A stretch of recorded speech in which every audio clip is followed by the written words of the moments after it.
You're listening to the Real Estate Radio Hour, the show that brings you unfiltered stories and insight from the Twin Cities real estate world with your hosts, Chris Rooney, broker at RE/MAX Preferred, and Andy Prasky, leader of the Preferred Home Team at RE/MAX Advantage Plus.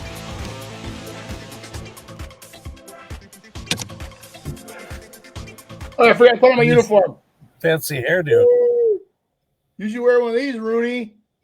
Oh, wow. I know. Look at that bad boy. What's up, yo?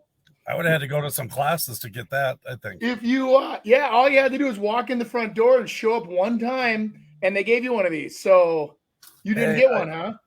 Well, hold on a minute. I do have something. You got a parking ticket? No, you got a haircut. You look nice, buddy. No, it's just combed it. Oh. Yeah. All right. Well, as you guys are talking, I'll find what I got so I can have to sit. Oh, here it is. Hold on. Okay.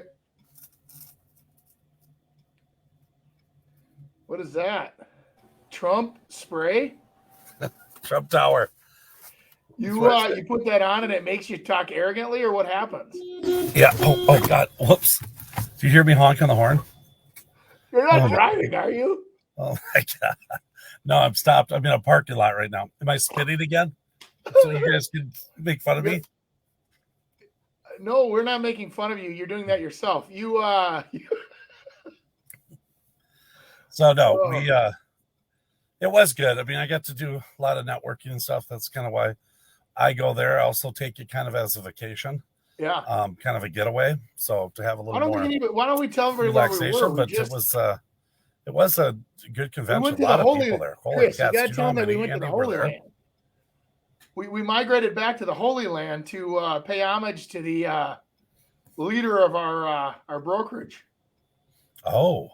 And our brand. That's what we do. Okay. I'll tell you what. I'll post some pictures. Those of you that follow me can check it out. I'll do that probably tomorrow. What an absolutely great fest. 50th anniversary. So what was really cool this year was, every year Dave Leninger, the guy that started the whole thing, he comes out and he talks about state. This year he came out and said, "Hey, I'm old. I'm getting older." And he goes, I want to tell my story to you guys. There's over 9,000 people in this arena. He goes, I want to tell you from the beginning what I went through. And he took about 45 minutes and told the true RE/MAX story. I mean, it was unbelievable, Chris. You would have loved it. I mean, I never really had a connection with him until he talked. And now he was talking about how they would grow this thing so fast they wouldn't know what to do with it. And then they'd run out of money, and they had these con men that came after them, and they had the actual mob came in as false investors. And it was unbelievable, some of the stories he was telling us. But it explains like why the RE/MAX brand, where it started, where it went, where it was when we joined, and where it is going now. And my God, what a fantastic American dream come true story. Yeah. Unbelievable. Yeah. That's interesting when you talk about that growth so fast. Yeah. They do. They get growth. These companies, they kind of enter into the market and then they just grow. And then it maybe gets complacent for a little while and then they go again. And it's an interesting thing. We see it. I mean, obviously they've been hanging around a long time. 50 years is a long, long time to be able to kind of have something. Here was just one of my pictures right here. This is kind of hard to tell with all the cameras and crap. Yeah. This was, hang on. This was the, it's hard to tell. There you go. Yeah, we can see it. Yeah, about 9,000 people. It's like if you took Target Center, filled it up, and then, and I mean, Chris, how do you not get pumped up when they open up with Kool and the Gang comes out on stage and sings "Celebrate Good Time, Come On"? And I'm like, holy crap. So Kool and the Gang is one of my favorites, right? From way back. And then they literally ended that first day with Flow Rider, getting everybody jacked. I mean, it was just unbelievable. And then they, last night before we left, they played, or not last night, the night before was Maroon 5. And that was, for as much as I that Adam, as the lead singer, is an arrogant guy, puts on a good show. So, Hey, I found this right here, so we can see the stadium. yeah. That was before it was full. It was cool. Anyway, I learned a lot, picked up a lot of new techniques. I think it's kind of funny is that the largest Remax guy in the world, this he's out of California, out of basically South LA, and literally this guy walks on stage and says, hey, they invited me here because I'm the number one highest commission earning real estate agent in the world. And he goes, just to let you know, I got 3 pair of socks on and they're all wringing wet with sweat because I'm so nervous right now. And then he goes, holy F. And everybody started dying laughing because he goes, I'm not a professional speaker. I don't know what to say. They told me to come out here and talk about how to sell houses. And what do I say? And now everybody immediately connects with this. He's a human, right? And just right places, right time. And then he goes, at the very end, of course, everybody seems to have the book, right? Or there's something to sell. He goes, and then I put out this book. He goes, one of my best friends, Sylvester Stallone, signed it for me and did my, the beginning of the book for me. He's done like 140 celebrity sales and like 200 athletes. And he's in that pocket where his average sales like 27 million and just crazy. That gets the commission high really fast. Well, it does. And what they do down there is he said that he goes, we down here do some extreme discounting because of the price points. And I go, oh yeah. And I'm sitting there thinking like he's going to say like, some crazy number. And he goes, yeah, we do them for 5%. So he goes, some guys will do them as low as like 4.8. And I go, but you do the math on that. That's a $400,000 commission check, but they're afraid not to do it. The sellers, because they like literally make movie productions when they sell these houses and do some amazing stuff but like he says, he goes, hey, I'm going to put you in front of he goes, my contact list is pretty crazy. You get to see my contact list. They get to see your house. And he goes, so if you want to put them in front of every professional athlete and, celebrity in the LA area, just let me know. Yeah. That helps. Yeah. Anyway. So I don't know. I keep losing. So I look more like I'm dumb over here because I'm not maybe reacting. So just keep me. Go on your phone. Go on your phone. Nick. Really? Just go on your phone. Yeah. Andy, so that guy. What do you start with the show? We What do you think he pulls in a year? That number one seller. About 12 million. And that's the number one guy in Remax. Okay. Yeah, I mean, well, for residential, and I think some of these guys with commercials sometimes will have bigger years than that. But you'd be surprised in real estate how Remax agents, the average, and this is not a Remax endorsement. It is what it is because Remax agents pay rent. So think about the psychology between somebody that's a regular. You go to a broker and they give you everything and they don't charge you anything until you sell something, and then they keep a majority of your paycheck, right? Remax, we actually write out checks to have the opportunity to go earn straight commission. So right out of the chute, you have an organically different creature there. You know what I'm saying? And it's like, then you go out there and you start selling real estate. You can negotiate better. You can, all these things that happen with Remax agents, it makes them different. But what I like about it for me is that it's designed to be, you're the star. And then the brokers are the ones that are like your agents, right? That are helping you, supporting you, trying to make you a bigger star than you already are. And so anyway, but the average Remax guy or gal, as I would say, or whatever you call yourself, good for you, is going to have the 17.8 transactions. And most brokerages have 2.3. So, and there's also some very good ones. There's lots of great brokerages out there beyond Remax, but that's just so you get a lot of top producing people.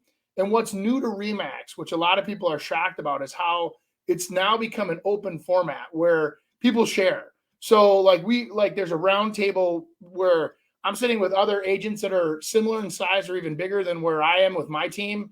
And you're collaborating about what are you doing to grow your business? How are you taking care of your agents? How do you, get that, 4 seasons experience for your clients, right? Or the Ritz-Carlton, as they always say. And what are you doing? And so I always come back from that thing so jacked up, but Now, this is my busy time of year, so then I don't have time to necessarily jump on anything until June, July. But oh man, you guys, you know how I like to take notes. I literally, I'm not kidding you. I have a whole book of.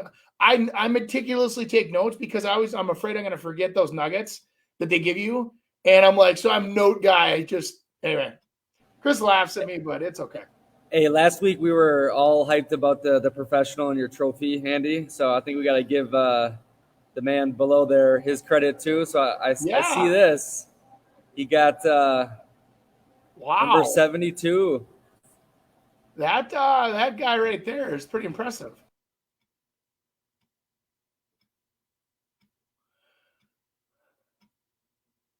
Too. That's individual. So they do a lot of different things. So Andy and I, we're not compared. Andy has a team, and then I'm like an individual. So they put us in different categories. But yeah, That one got 72 in the U.S. But you know what's interesting? That kind of just seems weird. You know what though? The fact is that I've sat there as an observer of your success for years, and you're always very humble about it.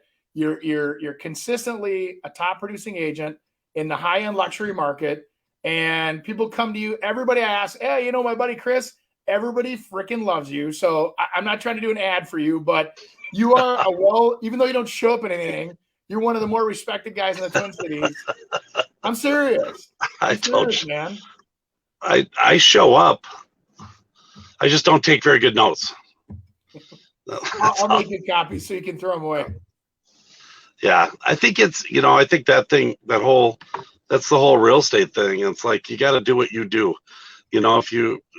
Everyone thinks you need to, go to like what you do. That's who you are. You're like that. I mean, and you come up with those numbers and stuff. And that's not my angle. And so I think it's, you do what you do and do it right. And hopefully it turns out pretty good. So.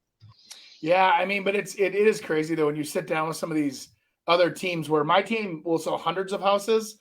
Some of these guys I was sitting with sell thousands of houses, and it's like, God, But the one guy I was sitting with, it's called having a team, right? So it's like a mini brokerage within a brokerage. For those of you that don't, so it's like you have your broker, then you have a team, and then underneath the team leader, they have a bunch of people that work together collaboratively. And this guy had. Chris, I'm not kidding you, $750,000 a year in staff and overhead. And I'm like, oh my God. Think about how many houses you have to sell just to crack that nut. I mean, my God. I'm like, no, thanks. And but it is. The best thing in the world. But it's like it's your own brokerage. It's like your own real estate company, that they're doing it. And again, that's another way of doing it. I mean, I used to have a team, used to do the team thing, and that wasn't my thing. It's just I wasn't good at telling somebody the same thing 10 times over, and they keep not doing it right. And so I just real small and got. The funny part is though, Chris, I disagree with you. I think you're great at it, and I think that's the part about you is that I think you are, by not being a leader, you're being a leader. You know what I mean? It's like that you're the cowboy, the rogue cowboy. But people respect that and want to ask you questions like how you're doing it. And that is, anyway, you could coach. I think you could probably want to. But I'm good with our boy Cody in Arizona. That guy, he just swallows everything up. It's funny that he does it. It's working for him. So it's good. Well, I walked by that buffet at Caesars. Remember where he told us to go? And I go, God, I remember when we sat down with that guy in there and he ate like 7 pounds of crab legs. And I'm like, here's a a D1 college playing, a football guy. And Chris and I are sitting there just talking with this guy. And I'm like, this is really actually refreshing because it wasn't about business. It was about life and about, he's talking about like Nick playing football with Nick and growing up and where he's from and what he wants to do with his life. And just, kind of an interesting, like small story, right? And then now he's taking that into this big, beautiful career now, and he's launching it. And I don't know. I admire the guy. Yeah. All right, what do we got here? It seems like every realtor always has the same response. Now is the time to buy. We're on the fence of finally buying our first home this year, most likely a new build. With everything going on in the last year and this year, is it okay? We're on the fence of finally buying this year. Okay, so are they saying, is this the time to buy, Mr. Andy? So let me give you the general consensus. So I was sitting around these round tables of, and I mean this not to be braggy, but sitting around a table of multimillionaires, of these team leaders that are just, successful. And I'm like, and one of the questions was, what are you guys currently investing into for your investments, for your family and your future? Everybody, not just one, everybody at that table, they were from across the U.S., across Canada, were saying we're buying real estate. We're buying and we're holding. So the strategy has gone more long-term. And this is from the people that are in the industry, that are the producers. They're buying and they're holding. So it's not a buy and a flip. It's not buying or whatever, even though that can be done too. But if you can buy and hold, you can always, finance the refi, the rate if you need to in the future, or pay it down fast. That one of my customers gave me a great analogy a long time ago. He says, I don't really care what the interest rate is because I'm only going to have it for about 10 years anyway. And I'm going to be paying it down, and I'm paying extra, and I'm going to have it paid off. So to me, if the rate's at, 4.5 or 5, it doesn't really matter because it's going to be short term. So you think now is the time to buy? I think if you are able to put a decent percentage down, so you have equity, I think that if you can swallow the current payments the way they are, and it doesn't exceed 25% of your gross income, then I would say yes. That is the price range I'd buy in. I think the question I would ask them is it right for your situation right now to buy? Then it's the right time to buy. If you ever think you're going to time the market absolutely perfect, right, and buy the house at the lowest price with the best interest rate and the biggest return, it's very, very lucky if you ever hit that. So, well, like across the bottom, Chris, it's asking us, is there ever a time that we should not buy? And I think that's where, Nick, and as you guys are younger people getting into the marketing or into the housing market potentially, right? And it's a personal individual thing, because we knew people that were your age back in the 80s. Granted, the houses were probably 45, 50,000, but they were buying houses with 18% interest rates. But the math worked, right? They were making enough money to afford the payment because eventually, I don't know, eventually houses will probably be $50 million. And we're all making, $30 million a year. Who the hell knows? You look back at when people were making $8,000 a year and cars were $1,500, and look at the ratios now. It's extrapolated up to what, 100, 200 times that in some cases. Yeah, I think, if you're asking, is the time to buy now? I think there's two parts to that question. Is it the time to buy now investment properties, or is it the time now to be able to buy your first home? And I think getting your first home at any time is a smart way in which to do it. Just don't get over your skis too far. And, and also you can look at a home. It's a home. It's something you can take care of. It's something that's yours. It's something you tangible. Yeah, exactly. And at some point it's definitely going to go up, but I don't know. I think everyone really looks at a home as their only investment vehicle, and you can do less than that. So, well, and I see these young couples that'll come in and they've got the little 3-year-old and the 5-year-old and the 8-year-old, and they're like, well, I don't know if the timing's right for us to buy a house with a sport cart. And I'm like, if you can afford it, you're going to provide those kids with an experience, and you're going to be the house to go to, right? You're going to be the house where all the sleepovers happen at. When the basketball carts are full and the kids want to shoot baskets, they're going to be at your house. I go, there's a lot of things that gives you beyond just, shelter. It provides a lifestyle. Like Chris and I have talked about this for years. Why do you buy a house on the lake? It's way more expensive than a house across the street. You can live across the street, but you don't have the lifestyle of being on the water. Huge difference. And so when you look at like, hey, we want to have a big family. We want everybody on the same level. I want to have a loft up here for my kids. And you can provide that for your family at that time. I don't know how to say no to that, other than if you can't afford it. If you can't afford it, then it's wrong. Yeah. I'm with you, buddy. Beautiful. All right, let's get into some social media reacts. It's going to be brought to you by Chris Rooney Home Experts. Okay. I was just 1 year old when my family started in real estate, where both my parents were agents. They also dabbled in investing in real estate, rentals, flips, and construction. After college, I went right into getting my license in July of 1990. As a 23-year-old agent in an industry that looks nothing like today, I had to know more for my clients to choose me. There wasn't Zillow or social media to tell them how good I was. I had to win them over with knowledge. With knowledge comes confidence, and with confidence comes results.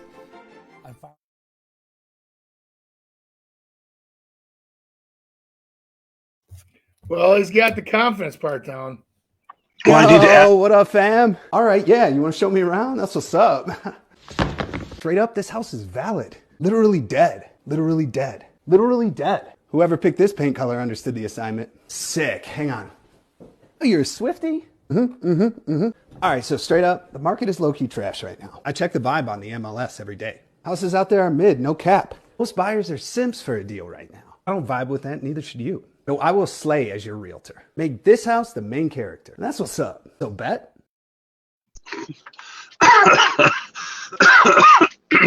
Was that Cody? Exactly. Oh my God, I was thinking the same thing. Cody, he's got all these little slang terms. I'm like, oh, what? What is that? I mean, it's like bet, and you got dad. me back here making notes going, what did he? Okay, Urban Dictionary that later, Yeah, that's good. That's interesting. I don't know. It works, I guess. Again, I think that if they're connecting with a buyer and the buyer, this is what's always weird. You're starting to get old when you can't connect with that person, but that person can connect with other people. And that's where I've learned you just, slow your roll, relax a little bit. Ultimately, if you don't have a shtick, what you should do is a really weird thing. Just know what you're doing. And then that kind of overcomes a lot of that stuff. Because you can connect with someone if they know that you know what the heck you're talking about and get them in the best position to succeed. So, Nick, can you connect with that salesperson? Could I connect with them? No, I'm more proper cultured. I don't like speaking like that. Yeah. I mean, like from his age group, like you understood him at least, right? Yeah, but I think that's even younger than me now. I think that's like the 20-year-olds. Yeah, Morgan's age type. Yeah. Morgan could understand it. She gives me some stuff. I mean, I get texts from her that I have to like translate. I'm like, all right, there's like 6 letters so what are you doing today at 3:00? Oh, there it is. So yeah, pretty excited. This is a $200,000 to $300,000 backyard here in Irvine, California. This is a modern style design, and it's packed into a small space. So this is 30 feet by about 75 feet wide. This yard is full of custom features that include a custom barbecue with a 3D tile footprint in the back, has a custom water wall that pours into the spa, has a floating cantilever deck that holds a fire pit, and a built-in custom seating bench. This also includes a spool, a spa pool combination that is zero edge where the water just trickles over the top. Luxury to its finest in this small space. Like, comment on this video if you want to see more like it. Nice. Very cool. Nice feature. Grabbing a small space and turn it into something. I think that makes you overlook the size of the lot sometimes. But boy, I've seen some cool things in like the cities, Minneapolis, St. Paul, that have created these little areas that you try to create some privacy, because you are super close and everyone's right next to each other, on top of each other, and creating something like that in a mature yard is pretty cool. Oh yeah. How do I look with the sun on me, Andy? That's the Lord speaking to you, Chris, saying yep. Top 10 this year, buddy. Top 10 is what he's telling you. I think it means I have to move to another spot so you don't see me spitting again. So that's what I'm going to do. Well, hey, I'll tell you what, when I see a video like that and I see like a littler backyard and I think of having someone invest $200,000 to $300,000, the one thing I would just say, and I'm not trying to be Danny Downer here, but I want to make sure that you understand it's in ratio to the home. Now, I don't know, Chris, if you have a magic number that you guys use when you're looking at luxury homes, but let's say that that's a $2 million house, no problem. Invest the money. It's going to come back to you. People, plus with that small of a yard, like you said, you might be in the coolest neighborhood in the world, whatever that is, wherever that is. And that now makes it even cooler. And now when somebody's writing out a check for $2 million versus 2.2 and they love it and they fight over it, because you know what I mean? You know that. Yeah, I think it has to match like another part of the lifestyle. It can't just be like, hey, if my home is 2 million, I can add this on, because some of it won't work at all. It's got to kind of flow with what the lot is, what the lifestyle is. And I mean, if that's sitting on a lake, or if it's sitting, on a lake, it would be really a good thing. And on a 26-acre ranch, it might not work. And so you might be just throwing money away. And sometimes I think in the luxury market, people think that, oh my gosh, I'm going to make a lot of money on it. And it's usually don't make a lot of money on luxury homes. Right. It's something that you want, you like, and you're going to use. And people that are in the luxury market understand that and like that better. And I think that, or they like the lifestyle and they're willing to pay for it. So it's, hey, if I want to have a pool in there, I'm going to enjoy the pool. I might not get the money out of it, but maybe if you had a pool onto a $800,000 acreage property, you put $100,000 into it, it might be a $1 million acreage property now, because you've got another addition to the lifestyle. I couldn't agree more. And I think that that's a good way to look at it is case by case. And, this is kind of interesting. So when people, as humans, right, we collect, right? We're gatherers, right? And we have our first house, and then we want a bigger house. And then we want a house that maybe represents our lifestyle or our status or whatever. And then you get to that point of where you have that, you start thinking that, hey, I made 200 grand on my first house. I made 200 grand on my second house. And then you sell your multi-million-dollar property and you lose 600 grand. You're like, what the hell? And that is, Chris is right. I've watched it happen numerous times where people buy the house on the lake, on the perfect lot.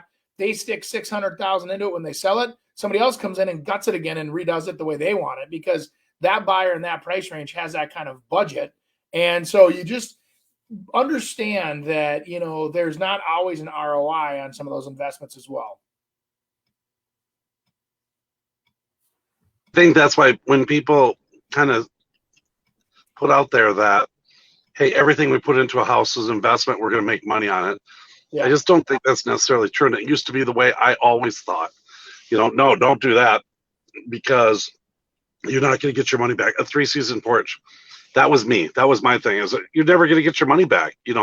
At least in the properties I was living in, I didn't think I'd get my money back. Right. And then all of a sudden, it's like, I finally got a 3-season porch, my 20th home. 20 homes, I finally got one, and I loved it. I love sitting on it. And it's just like, well, this is worth it. Oh my gosh, I should have used it. So it's just kind of it's a thing. Just don't get caught up in just everything needs to be able to, make you money. Well, in all fairness, now let's take a look back at like a couple of weeks ago. We were looking at some of those luxury homes, right?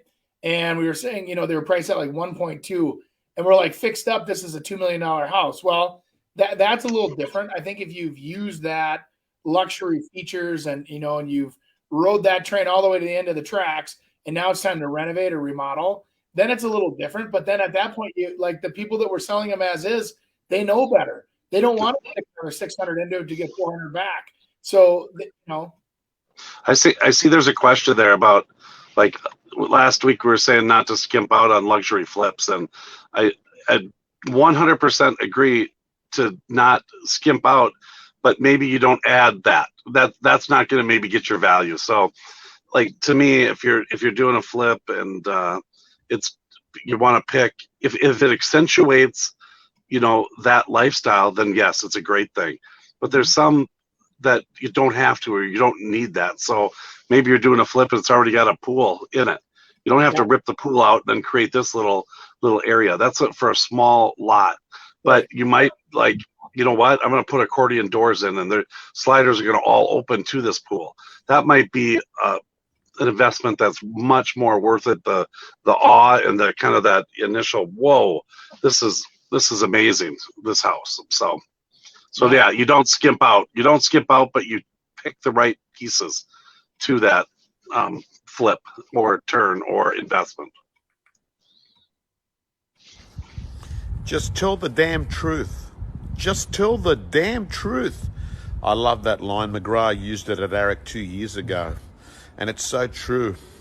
I had a real estate agent say to me the other day, Tom, you've got to have two stories, one for the vendor and one for the buyer. No, you don't. No, you don't. I think if you tell the damn truth to both people, life works so much better. Example, this guy said to me, how can you tell the owner what their home is worth and still get the listing? I said, it's really simple. Mr. and Mrs. Vendor, I know that you'd like to get 2 million, and 2 million would be a great number to achieve. 2 million would be a number I'd love to be aligned with. And if it's out there, I'll be getting it. Comparables are showing 1.7 to 1.9. I'm letting you know my job is to go out and find someone who has the same view of value as what you do. Great news, Mr. Vendor. We don't have to get the price right today, but we do need to get the process. And I've got to let you know, it's the process and not the promise of a price that's going to get you top dollar. And you can say the damn thing to the buyer. To the buyer, you can say, listen, I want to let you know my owner is pretty ambitious. I've shown him comparables at 1.7 to 1.9, and I've got to let you know that my experience that if we worry about the process, fair market value ends up being the result. Just tell the damn truth.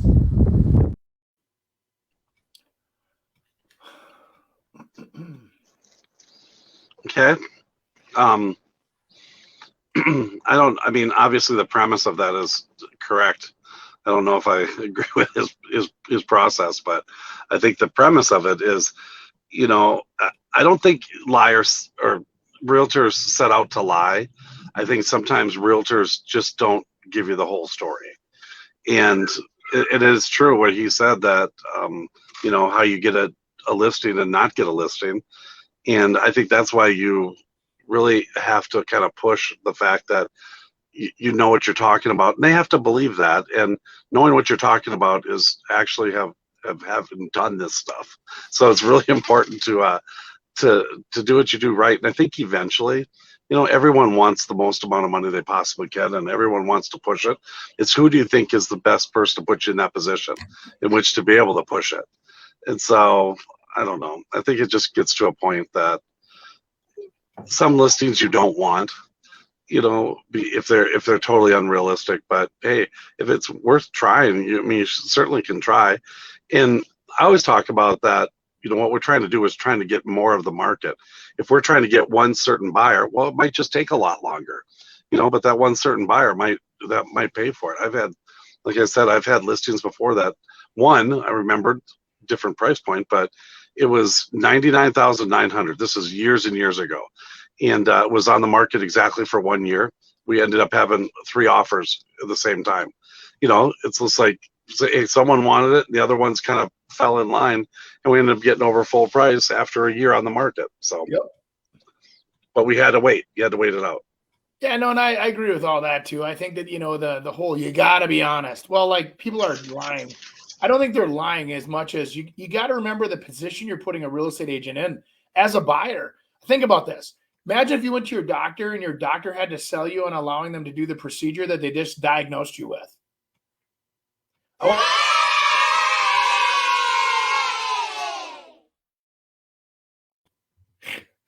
Your timing, man. You had the finger on the trigger. But that's, think about it. It's true. So you're hiring someone to come in and help you diagnose the situation you're in and to help you. But do you trust them? Do you whatever? And so I'm telling you, that's where the old referrals come into play, where somebody that they trust refers you to them. And then it helps with the trust factor. But then again, you still have to give people the facts. And I've always, said to people that I'll do everything in my power to get you the price that I can, but the market may not agree with us, so you're going to make my job harder. I have to charge you more commission, or do you want to price it correctly? And then we don't have to spend quite as much trying to get that extra 30 grand that we maybe won't get anyway. And I'll be fair with you. You be fair with me. And let's get out there and get the house sold. And let's make the money up on the buy side wherever we buy. But I'm sorry. I was just going to say, I think he's really playing on the weaknesses that people think real estate agents lie. And I don't think real estate agents lie as much as they just don't tell you what really is going on, because if they did, you wouldn't hire them. And You think about that. They're on a job interview. That real estate agent's on a job interview for you to hire them. So treat them like you're interviewing. Ask the same questions to every agent you interview, right? And what do I get? And the best way I always say it is this. So let's say that procedure is worth, in our opinion, let's say it's 5 or 6%. You tell them, hey, every agent, what will you give me for 5%? Or what will you give me for 6%? What do I get as a consumer for what you are offering for this price? And they may say, well, I don't really know. I just give you my expertise. Somebody else might come in and offer you a 50-point marketing plan and show you how they expose the house to more people, that bring in more buyers, that creates more demand, that gets you a higher price, even above market price. Well, there you go. Yeah. Yep. I'm with you. I'm with you, Andrew. It is what you pay for it. I think his little stick on there above line is maybe a little like it's a salesperson, and salespeople do move the truth a little, but I don't think they're intentionally lying that they're not good or they can't do anything, or it's like you don't go in and tell people that I can sell houses and I know this area, and I sell more than anyone in this area. That's a fib. That's a salesperson. How many people have gone home after they've been at the store, and they're like, boy, the salesperson's like, boy, excuse me, miss, I helping you find some stuff, but those jeans accentuate you so well. Oh my God, they just grab everybody's attention in the room. Oh my God, you have to buy these. And then you're like, they look so good and they feel so good, I might even buy 2 pair. Now all of a sudden you got 2 pair of jeans that cost you $200 of whatever they are. You go home and your husband's like, those are weird. What the heck? And you know what I mean? And it's like, anyway, we'll move on. 3 negotiation tactics that have made me a very rich woman. Number 1, don't sell what's already sold. Once you've already come to an agreement, know when to stop selling, and most importantly, know when to shut up. Sometimes your big mouth can ruin a deal that you already thought you had. Number 2, success is defined not by your ability to say yes, but by your ability to say no. Remember, true power is about being able to walk away from a deal. They can keep their house, and I can keep my money. And number 3, don't be an asshole. You could have all the money in the world, but if you're an asshole, chances are you're not closing that deal. Does that make sense? For more real estate facts and tips, follow me on TikTok and Instagram. Chris, do you think being an asshole means you start off a video by saying you're rich and holding up a Gucci book? Because that's what she did. Is that what you considered what that is? Or is that confidence? I struggle with that. Yeah. Yeah, I think her first 2 pieces though were very, very good. I think you see people, it's like it's done. Don't being quiet and listening is a very important thing. It really is for these people. Yeah, I get it. And I think that the part of it is for me, like, you look at it and you're wearing a 4-carat diamond ring and and I'm not, you wear those things to show off. You don't wear diamonds because it's to keep you alive and it helps your heartbeat. You wear it because you want people to think you have money, and you want to carry that like overconfidence or your insecurities or whatever it is that makes you drive that Ferrari. And I'm like, I go, okay, cool. Good for you. If that's what's important to you, having the image of what other people think of you. And I struggle with that. I would have rather listened to a guy sitting in a t-shirt in a van at an Albertsons parking lot and that knows how to sell stuff and knows how to talk to people and knows how to take care of people. Because to me, you are rich. She's not. I think it's back to your accentuating genes story, Andy.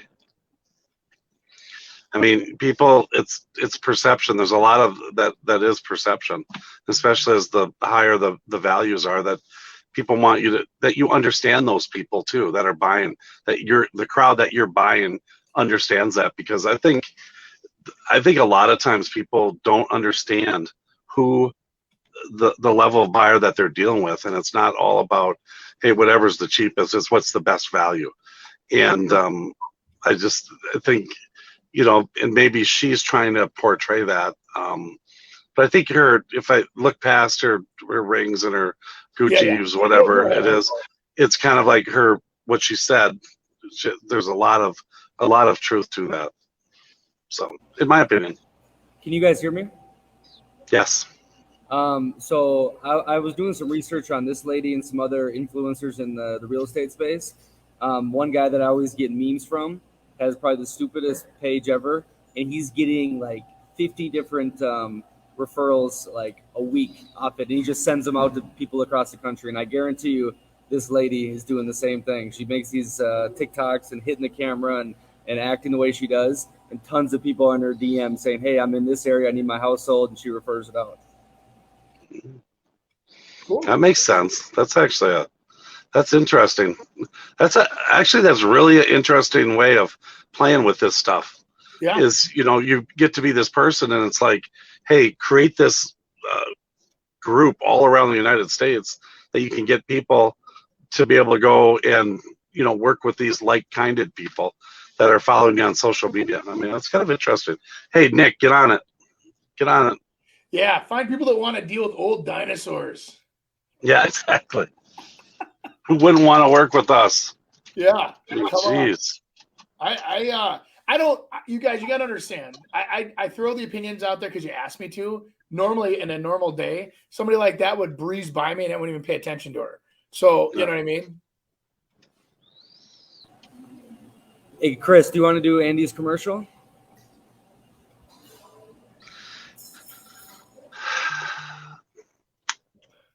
Let me think about Andy for a while. The hesitation doesn't make anybody nervous.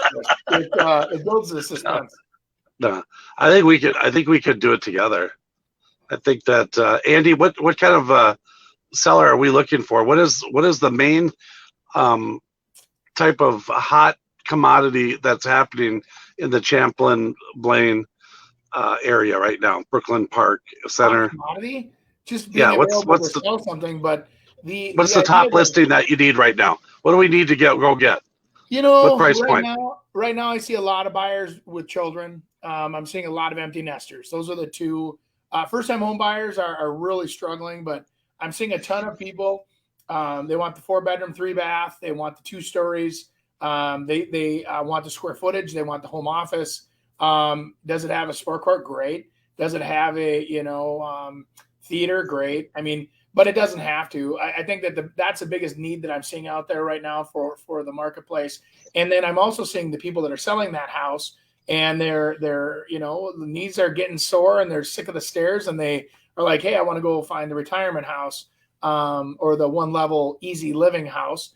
I've sold quite a few of those recently too. So there's a need that I'm seeing right now for sure. But the other price point. What's the price point? I would say anywhere from probably the 450 to probably 800 is what I'm seeing. So but I mean, big range. Yeah, I've got a couple. I got one coming right now that's going to be close to 7 in Champlain on the park, and it's it'll sell fast. But I mean, the key thing is getting the exposure for that house where there may be only 3 buyers in the city here. It's marketing that property properly that pulls in other people that maybe like sliding through Instagram, and all of a sudden they go, oh, that's cool. Never thought about that. Wow, how cool to be to live on the park, and creating buyers that weren't buyers to come over that may pay more. That's the key right now is getting creative marketing. We also like to use a lot of AI. So what that does is this, it goes out there. Artificial intelligence will pull us and tell us who's actually looking, who's actually not looking within a city. So if you get a hot city where you're like, hey, we live in a really cool school district, for an example, that school district, then we can identify potential buyers based on what they're clicking on, what they're not clicking on. So the technology behind what we do right now is pretty cool. So you can actually pinpoint and specifically market to people. Anyway, I sound like I'm giving a sales pitch. I'm not trying to give a sales pitch, but that's something that you can find buyers in the marketplace that will pay more, and that's where house prices are not going down, ladies and gentlemen. There's just not enough inventory out there, so we're seeing houses actually now under the 500 are sliding back into multiple offers when they list. Yeah. Well, Andy, you can say this because it was a commercial. Oh, well, then buy from me, sell with me. Yeah. That's awesome. When the closer asked the buyer if they have made any large purchases since applying for their loan, he said no, except for my new truck yesterday. That's a problem. Just so you guys know, once you start in the loan process, don't buy a thing unless you talk to your lender to make sure that it's okay. Yeah, just saying. Be moved in first, then go truck shopping. Yeah, exactly. Yeah, it doesn't stop. Once had a buyer to seller squabbling over $300, something insignificant that came up during the final walkthrough. This was about 10 years ago when both agents, the buyer and the seller, both their attorneys, were all sitting there with the title closer. Finally, one of the attorneys stood up, whipped out his wallet, and threw 3 crisp $100 bills on the table. The buyer proceeded to pick up the money, and we closed. I'll tell you what, guys, it's not money. It's called principles, and that's what happens. And it gets to a point that, it's a stupid little, dumb little thing. And whoever thinks they have the leverage, not give it up. I mean, and that's interesting with an attorney, that would take that money out and be able to throw it out there and get the deal done. Yeah. So. Yeah. I've had deals blow up over $300. Yeah. It's just so dumb. It's so to get to that point, and I think that's a lot of what she said before. Shut up. Stop selling. Stop doing it. And what you don't really want, you just don't really want to get these buyers together. If you know you have a volatile type client, don't get them together. Keep them apart. It's a transaction. It's a house we're buying. It's not friends we're trying to make. Did I ever tell you about one of the first times I ever helped a buyer buy a house? And we were in Robbinsdale by the old Terrace Theater. You guys remember the Terrace Theater? No. Back in the day? Okay. No. Well, anyway, so this house was like right across the street from the Terrace Theater. Had this young guy. At this time I was working with a lot of people over at Toyota, and they were coming in, young buyers, and they were, really good pay, and it was wonderful. So now they're all buying their second homes with me. But the first rounds were first-time buyers. And I remember this young kid named Dallas. We were out there looking at this house, and we wrote an offer. And he was so nervous, the poor guy. He was like literally shaking. And we wrote the offer. And I was pretty wet behind the ears still. And I asked my broker. Everything was right. We wrote it. We signed it. And we go out there to do the walkthrough. And we show up at this house, Chris. And I'm not joking with you. We pull up into the alley. We park. And there's 2 kids out there with a sledgehammer. And they're jumping. The one kid's on top of the refrigerator. The other kid's hitting the side of the refrigerator and trying to knock the other kid off the refrigerator.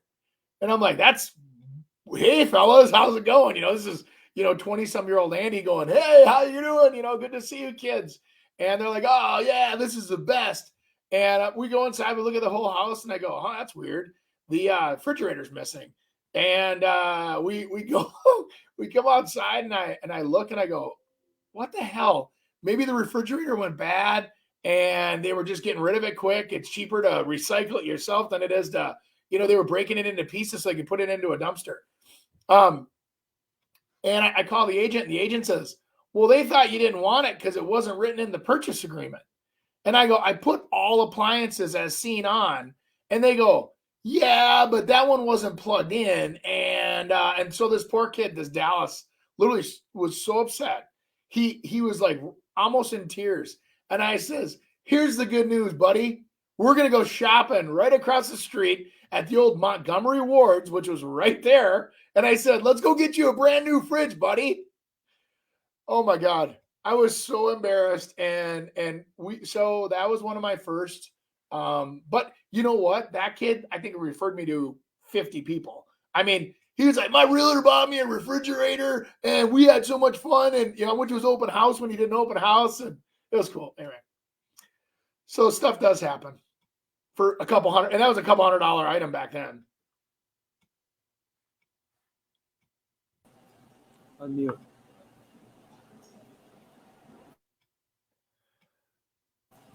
You're muted.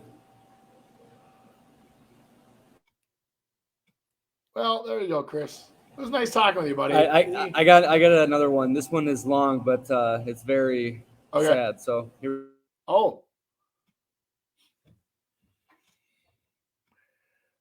All right, Chris is on mute, so I'll read it. I have a fun one. A completely uneventful contract made it all the way to the closing table. Everybody signed their documents. In my state, you sit at the table and wait till everything is finalized. The loan is funded, deed recorded, and then everybody walks away with their keys and checks.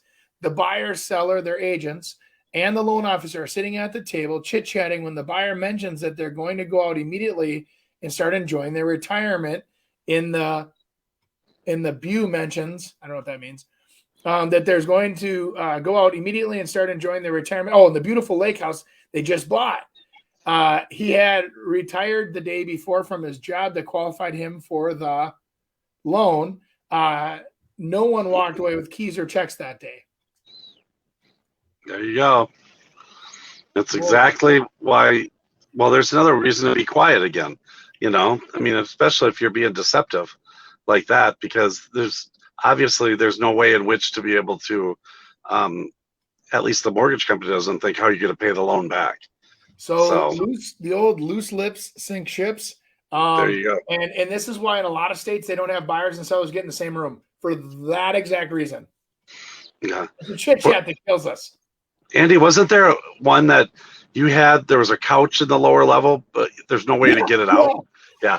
That happened at closing.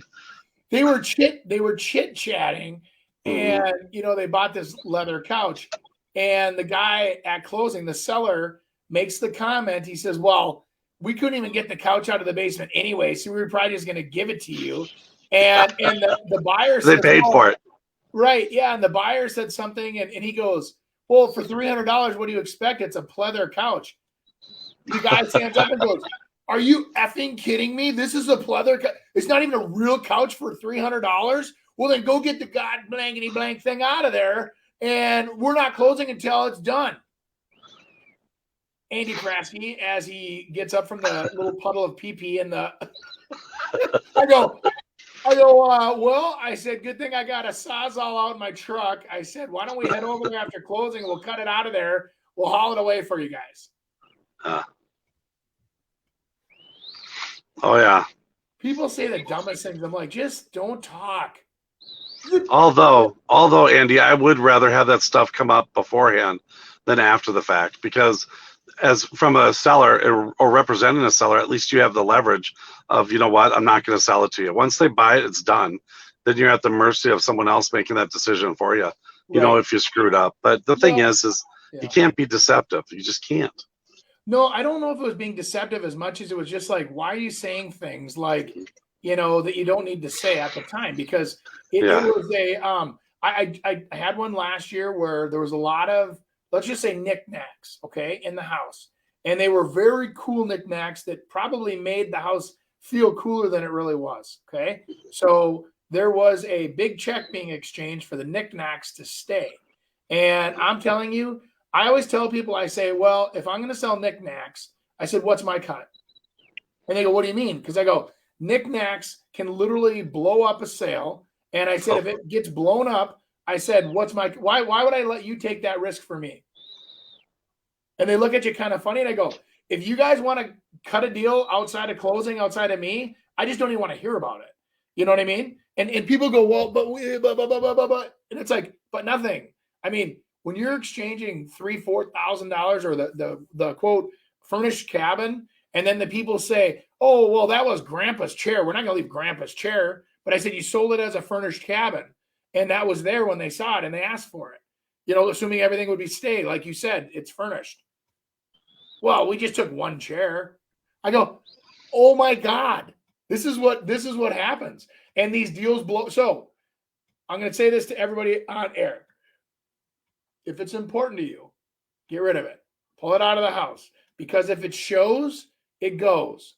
So people see it, they're going to want it. Especially if you don't, you've got that favorite light fixture that was in the chandelier of the grandpa's business that means something to the family. Get it out before you sell your house. And then they can't ask for it if it's important to you. Otherwise, whatever you leave in that house, just don't be attached to it and be okay with it being sold. All right. It's a very good point. Sorry, I got a little excited there. Yeah, but personal property is just a mess. It can be just a total mess. Mm-hmm. And it becomes the hardest part of the negotiation process. So. Oh, yeah. Yeah. I got a text from one of my teammates saying that my commercial, I should have mentioned that we're working with 65 buyers right now looking for houses in the Northwest Metro. Is that all? Wow. Yeah. Talk about inventory. We got 10 agents on the team and everybody's working with, quite a few people. So that's awesome. Yeah. All right, guys, I got to get your thoughts on these listing photos. Well, it looks like a forest. Yeah. It's more like a prison. Looks like a oh prison. My gosh. That, yeah, landscaping. Oh my creepy. Oh my God. What is that stuff? Oh, collectibles, Chris, collectibles. You can't even see it. I want them someday. I collect pumpkin heads and seashells. The sad thing is I'd probably keep some of the seashells. Oh boy. Whoops.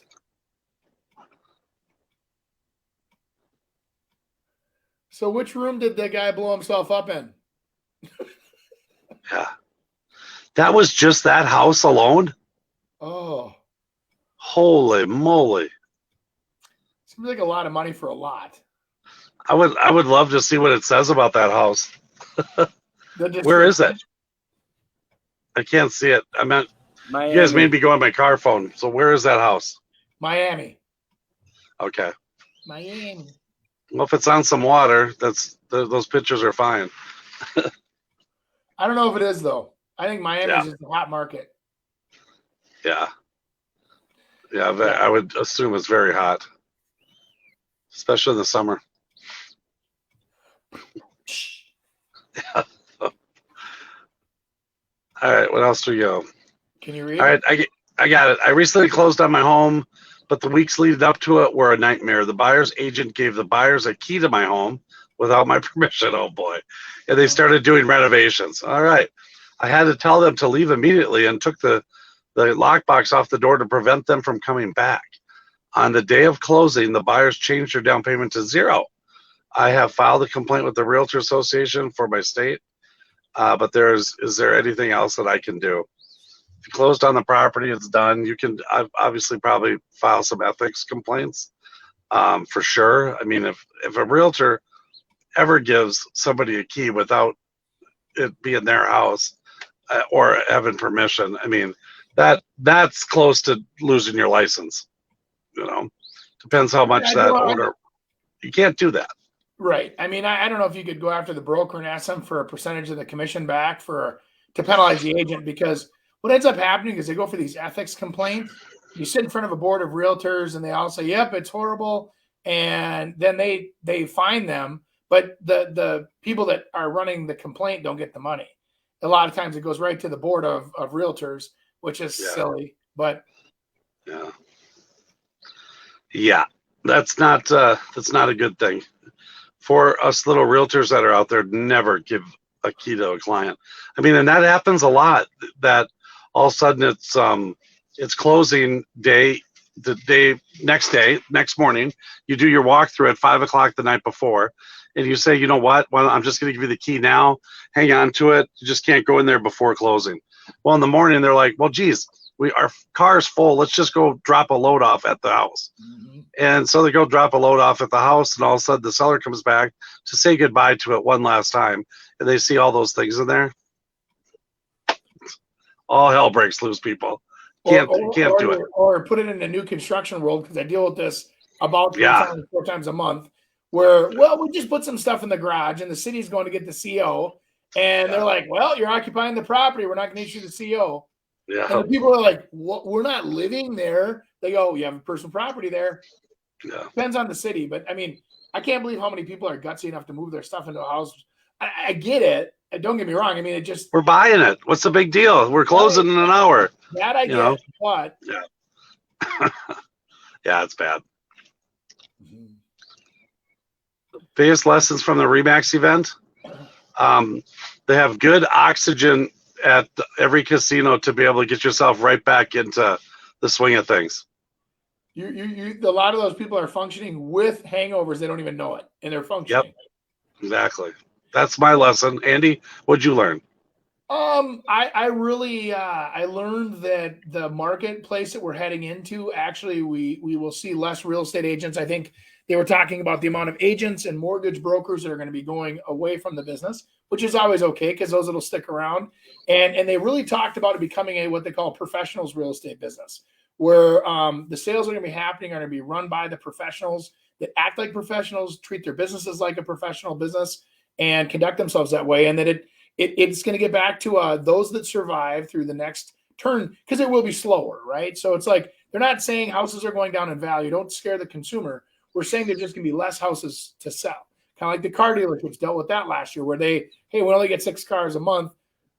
Do you really need 10 salespeople to sell 6 cars? Probably not. So that's, I think, the analogy that we got. Housing is looking very fine. What they also said was, with this fear that inflation is continuing, they're going to say houses are going to continue going up in value. They kind of follow inflation. So really interesting conundrum, right? Talked about interest rates possibly going up again to try to cool that down. And so there's a lot of interesting things happening right now, dynamics-wise, that I think it's still a great time to sell. And I think that if I was buying, I'd hurry up and buy before the rates go up towards the middle to end of the year. But that's just me just trying to beat rates, All it does is, if rates go up, it just pushes your purchase point down. Because if you make a certain amount of money and you want to dedicate $2,000 a month to your house payment, and the rates go up, all it does is means you just have to buy a lower priced house. But that can be tricky when there's no houses for sale. And that's where we get into multiple offers, because I think you see a lot of moms and dads saying, hey, I'm sick of my kid not getting the house. Let's throw another $30,000 at this thing. Gift the kid the money or whatever. And anyway, that's what I learned. Beautiful. Hi, guys. Another great episode. Give us a like, subscribe to our YouTube channel, write us a review on iTunes, Spotify. We have a link tree now. All of our website links are there, everything to stream. And we'll see you next week. Woo!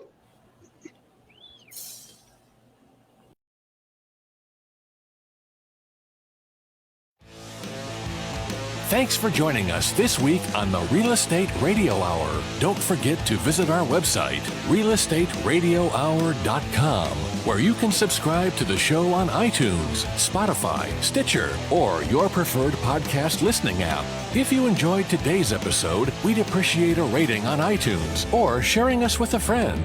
Until next time, stay awesome, Twin Cities.